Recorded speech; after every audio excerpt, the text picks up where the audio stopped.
How awkward it must be a psychologist in a small community, I thought, when I was driving through this little village in the Netherlands, where I saw a little sign in the city center, in a small house close to the city center, where there was a therapist in a small village.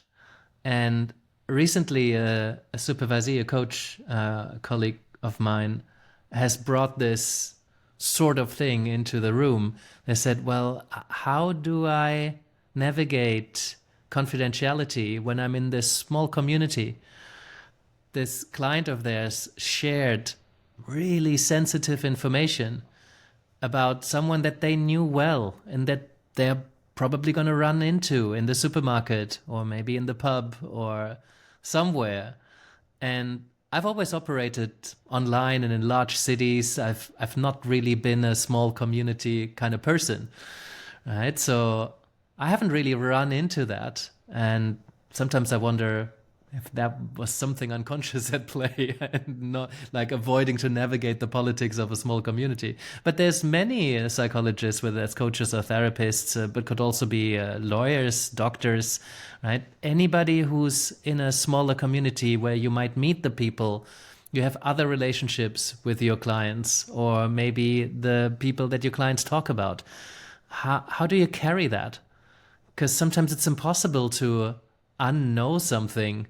You're aware that there's always two sides of the same story, but these information were heavy, and it really put that person in a very tricky light.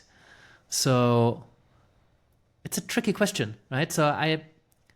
We haven't gotten to like a clear 10 rules of how to navigate confidentiality in small communities.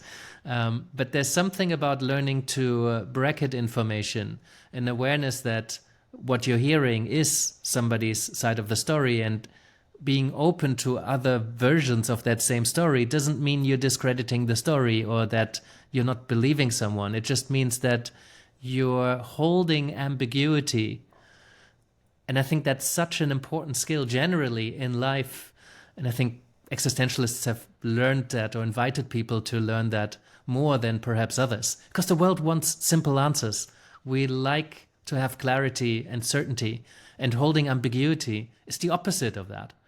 Right? Holding two things to be equally true sounds like an oxymoron when they're in tension. Right?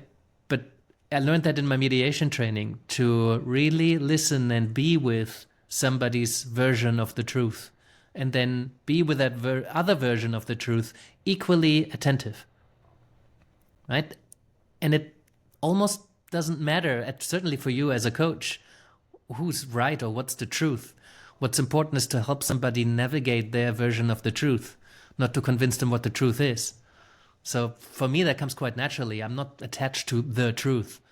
There's things I know to be true, but they might only be true for me and not for somebody else with different values, different beliefs, different worldviews, different narratives, right? So I think that's the key of how to navigate confidentiality in a small community, is to learn to carry ambiguity and learn to tune into different truths from that position.